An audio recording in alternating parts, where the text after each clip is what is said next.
যেটা বলতেছিলাম যে ইন্টারনেট এতই স্লো, রানা ভাই বলতেছিল যে সে সারা রাত রেখে আপলোড করতে পারতেছে না। আর রানা ভাই কিন্তু শুধুমাত্র একটা জায়গাতে আপলোড দেয় না, সে ইউটিউব, ফেসবুক, ইনস্টাগ্রাম তিনটা জায়গাতে সে একসাথে আপলোড দেয়।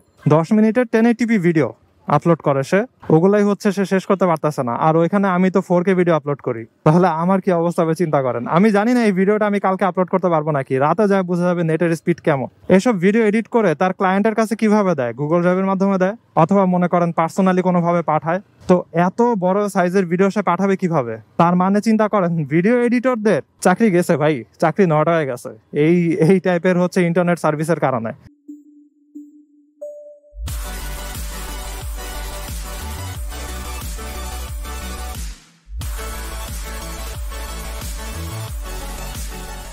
এই what is going on everyone, সবাই কেমন আছেন? এখন হচ্ছে সকাল, আমি মোটরসাইকেলটা বের করব। ফোনের ঘড়িতে বাজে হচ্ছে 11:15। 11টার মধ্যে আমি একটু পুরান ঢাকার দিকে যাব। পুরান ঢাকার দিকে না, বলতে গেলে হাজিরবাগের দিকে আর কি, অত ডিপেও না পুরান ঢাকার। তো বাইক স্টার্ট দেই।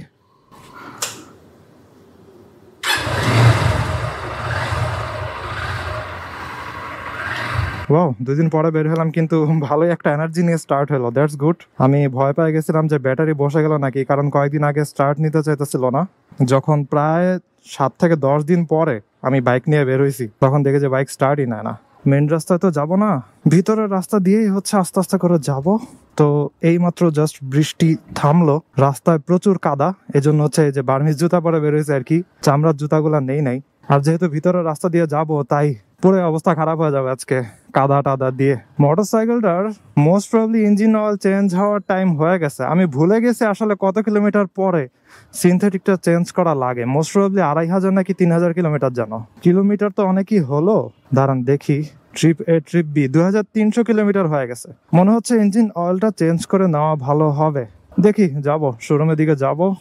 অলসো আমি চিন্তা করতেছি মোহাম্মদপুর শোরুমে এই যে মোটরসাইকেলটা যে রাস্তার মধ্যে হঠাৎ করে থেমে গেছিল, কয়েকবার থেমে গেছিল আর কি এক এক দিনে, পরে হচ্ছে অনেকক্ষণ ট্রাই মাই করে তারপরে স্টার্ট হয়েছে। এই জিনিসটা তারা বলছিল মোটরসাইকেলের কোনো ইস্যু না, কিন্তু হঠাৎ করে রাস্তার মধ্যে যদি এরকম হয়ে যায় তাহলে তো সমস্যা। তারা বলছিল যে ডাবল স্ট্যান্ড করে কিছুক্ষণ রেখে দিলেই আবার ঠিক হয়ে যাবে। ঠিক হয়ে যায় ঠিক আছে, কিন্তু এটা মনে করেন গুরুত্বপূর্ণ কোনো সময় অথবা হাইওয়ের মধ্যে যদি হঠাৎ করে বন্ধ হয়ে যায় তাহলে তো বিশাল ঝামেলা পড়ে যাবো। এজন্য ভাবতেছি যে ওইখানে একজন মেকানিক এই জিনিসটা বলছে, অন্যান্য মেকানিকদের সাথে আমি একটু কথাবার্তা বলবো যে সবারই একই মতামত কিনা। আর তারপরে তাদের সবারই যদি একই মতামত হয় তাহলে আমি সিটি হোন্ডাতে যাব, গিয়ে জিজ্ঞাসা করবো যে ভাই দেখেন এটার ইস্যুটা কি এমনই নাকি কোনোভাবে এটা ফিক্স করা যায়, নাকি এটা ব্যাটারি ডাউনের সমস্যা। আমার কাছে যেটা মনে হয় যে ব্যাটারিটা মনে হয় একটু ডাউন হয়েছে, অথবা আইডল আরপিএম যেটা আছে ওইটা মনে হয় একটু বাড়া দেওয়া লাগবে। মোটরসাইকেল মনে হয় ঠিক মতো ওয়ার্ম আপ হয় না। ওয়ার্ম আপ তো আমি নিজেই করি না, হওয়ার কি আছে? মোটরসাইকেল স্টার্ট দিয়ে সাথে সাথে বের হয়ে যায়, তাহলে মোটরসাইকেল ওয়ার্ম আপ হওয়ার কি কোনো সুযোগ পায়? রাস্তার কি অবস্থা আছে দেখছেন। যাই হোক, আজকে যেটা নিয়ে আমি কথা বলতে চাইছিলাম ওইটা হচ্ছে ইন্টারনেট সমস্যা। ইন্টারনেট সমস্যার কারণে যত ফ্রিল্যান্সার আছে, মোটর ব্লগাররা আছে, অথবা কন্টেন্ট ক্রিয়েটর বলেন, যাই বলেন, তাদের অনেক ক্ষতি হইতাছে। অ্যান্ড এই ক্ষতি কিন্তু দেশেরই ক্ষতি আর কি, কারণ ইন্টারনেট সমস্যার কারণে কেউ আপলোড করতে পারতেছে না ঠিক মতো। তারপরে ফাইবার, ফ্রিল্যান্সার, এসব ওয়েবসাইটে যারা হচ্ছে কাজ করে, আমি নিজেই হচ্ছে অনেক আগে গ্রাফিক ডিজাইনিং করতাম, সো এখানে ফাইবারে গিগ থাকে। তো গিগগুলা হচ্ছে কমপ্লিট করে মানুষেরা, তাদেরকে জব দেয় বলতে আর কি একটা টাস্ক দেয় যে আমার এই লোগো বানা দাও, আমার এই ভিডিও এডিট করে দাও, এই সেই। তো তারা ওই কাজটা করে দেওয়ার কারণে মনে করেন $5 $10 ফ্রিল্যান্সারের যেই টাকাটা চায় আর কি, ওই টাকাটা পে করে দেয়। এখন প্রায় 10 দিনের মতো নাকি কতদিন যেন ইন্টারনেট অফ থাকার কারণে কাজগুলা তো সব কমপ্লিট কেউই করতে পারে নাই। এই কারণে কি হয়েছে, কাস্টমার হারাইছে। এবং কাস্টমার শুধু হারানো না, এর সাথে সাথে কি একটা ব্যাড রিভিউ দিয়ে গেছে। আর একটা ব্যাড রিভিউ কিন্তু একটা ফ্রিল্যান্সিং চ্যানেল অথবা প্রোফাইল যেটাই বলেন, এটার জন্য কিন্তু বিশাল ক্ষতিকর। তো একজন মোটর ব্লগার হিসেবে আমি এই জিনিসটা আর কি বলতেছি যে ইন্টারনেট এমনি তো ছিলই না অনেক দিন, আর এখন যা আছে স্পিড অনেক কম। অ্যাকচুয়ালি স্পিডটা এক এক জায়গায় এক এক রকম, কিন্তু আপলোড করার মতো ওরকম ভাবে ভালো স্পিড না। যেমন বিখ্যাত মোটর ব্লগার বাংলাদেশের MSI ব্লগস রানা ভাই, ওরে কি কাদাই রাস্তায় রে, আমার পাটা ভরে গেছে। যাই হোক, রানা ভাই হচ্ছে কালকে একটা ভিডিও আপলোড করলো, যেটা হচ্ছে আপনাদের সময় হয়ে যাবে পরশুদিন, কারণ ভিডিওটা আমার ভিডিও আপলোড হবে কালকে, তো আপনাদের ক্ষেত্রে হয়ে যাবে পরশুদিন।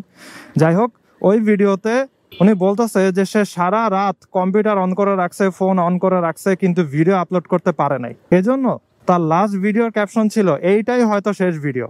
আর জিনিসটা হচ্ছে, রানা ভাই হচ্ছে বাংলাদেশের আর কি একমাত্র মোটো ব্লগার আমার কাছে যেটা মনে হয় যে এত বছর ধরে সে ডেইলি আপলোড কন্টিনিউ করতে পারছে, যেখানে আমি জিনিসটা পারি নাই। ঈদের সময় মনে করেন বাড়িটারি গেছি, তাও 4-5 দিন আমি স্ট্রিক্ট মেনটেন করতে পারছি, কিন্তু তারপরে আর আমি কন্ট্রোল আর কি মেনটেন করতে পারি নাই। ওইখানে রানা ভাই এত বছর ধরে ডেইলি আপলোড মেনটেন করে আসছে, তার এই আপলোড স্ট্রিকটা ভেঙে গেল আর কি। এই জন্য তার মন টন খুবই খারাপ, মন খুব খারাপ হয় স্বাভাবিক, কারণ সে তার নিজের একটা লিগেসি ধরে রাখছিল যে ডেইলি আপলোড করা, যত কিছুই হোক, ঝড় বাদল হোক, যাই হোক, ডেইলি আপলোড সে ধরে রাখছিল। ওই আপলোড স্ট্রিক তো নষ্ট হইলই, তার উপরে এখন সে আপলোড করতেই পারতেছে না। এই জন্য রানা ভাই আর কি তার ভিডিওতে বলতেছিল যে মন টন খুবই খারাপ ভাই, মোটো ব্লগার হয়ে যদি মোটো ব্লগিং করতে না পারি তাহলে মন কেমনে ভালো হবে। That's totally relatable to me আর কি। মোটো ব্লগার হয়ে যদি মোটো ব্লগ না করতে পারি। এখন জিনিসটা হচ্ছে, আমার ব্যাপারে এই সমস্যাটা লাস্টের দিনে হয় নাই, লাস্টের যেদিন আমি আপলোড করছি। তবে এখন মনে হচ্ছে স্পিড আরো কমে গেছে। তবে আমি একটা জিনিস করি, আমি একটা টেকনিক করে ভিডিওটার সাইজ অনেক কমায় দিই, কিন্তু আমার ভিডিও হয় হচ্ছে 4K 60 FPS 4K 60 FPS video, কিন্তু সাইজ হচ্ছে অনেক ছোট। এই টেকনিক একটা আছে, এটা হচ্ছে ডাভিঞ্চি রিজলভ।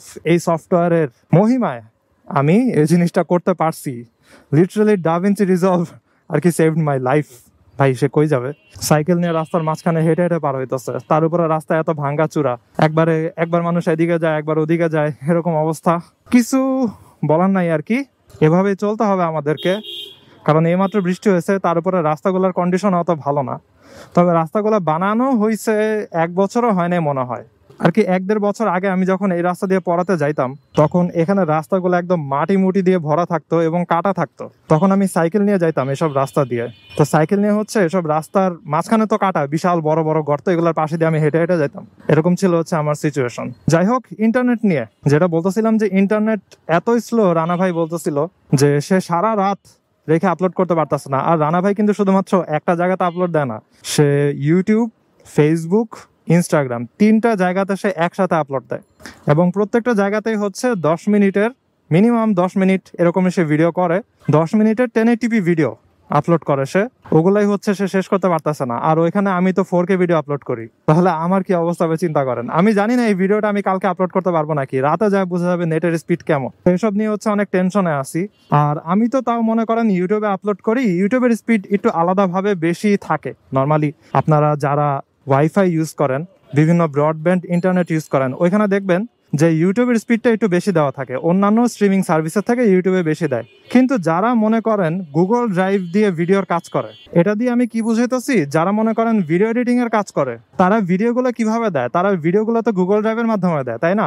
মাত্র 10 মিনিটের একটা ভিডিও অ্যাকচুয়ালি 4K তে এডিট করলেই 15 GB 20 GB আরো বেশি হয়ে যায়। আমি 2.7K ভিডিওই হচ্ছে প্রায় আমার সাইজ হয়ে গেছিল কত 40-50 জিবির মতো। আগে আমি যে ভিডিও এডিটিং সফটওয়্যারটি ইউজ করতাম, ভিডিও প্রক ব্লগার, তো একজন ভিডিও এডিটর এসব ভিডিও এডিট করে তার ক্লায়েন্টের কাছে কিভাবে দেয়, গুগল ড্রাইভের মাধ্যমে দেয়, অথবা মনে করেন পার্সোনালি কোনোভাবে পাঠায়। তো এত বড় সাইজের ভিডিও সে পাঠাবে কিভাবে? তার মানে চিন্তা করেন, ভিডিও এডিটরদের চাকরি গেছে ভাই, চাকরি নট হয়ে গেছে এই টাইপের হচ্ছে ইন্টারনেট সার্ভিসের কারণে। এসব চাকরি কারা পাবে? ইন্ডিয়ান, শ্রীলঙ্কানরা, তারপরে হচ্ছে থাইল্যান্ডের মানুষেরা, মালয়েশিয়ার ফ্রিল্যান্সাররা, এশিয়ার এই সাইডের মানুষগুলো হচ্ছে এইসব কাজগুলো সব পাওয়া যাবে। কারণ বিদেশের ক্লায়েন্টরা যখন দেখবে যে বাংলাদেশি ফ্রিল্যান্সার গুলো তো ইন্টারনেটের জন্য কাজই করতে পারে না আর কি, কাজ করে ঠিক আছে, কিন্তু ভিডিও তো আমরা দিতেই পারে না সে টাইম মতো। এখন তাদের শিডিউল যদি পার হয়ে যায়, তারা কি আর তারা ওই চাকরি দিবে? ওটা তো দিবে না। তখন সে কি করবে? অল্টারনেটিভ ফ্রিল্যান্সার খুঁজবে।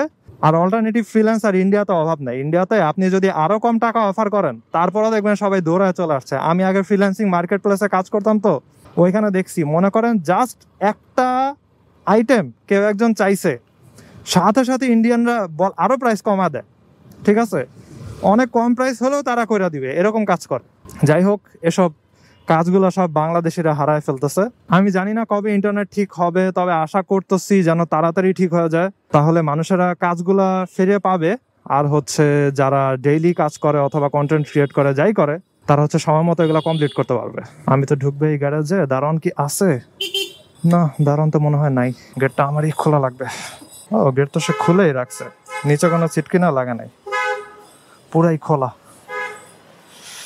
যাই হোক, বাইক নিয়ে ঢুকে যাই, পিছনে খেয়াল রাখা লাগবে। ওকে, ঢুকে গেলাম এই জায়গার গ্যারাজে। আর অপোজিট সাইডে তো ছিল লেদার ইঞ্জিনিয়ারিং কলেজ। এখানে ছোট্ট একটা মাঠ আছে, দেখতে অনেক সুন্দর এই যে মাঠটা। যাই হোক, আজকে ভিডিও এখানে শেষ করি। I hope you guys like this video, and if you're watching me for the first time, you can kindly subscribe. তো see you in the next one. সবাই ভালো থাকুন, সাবধানে রাইড করেন, টাটা।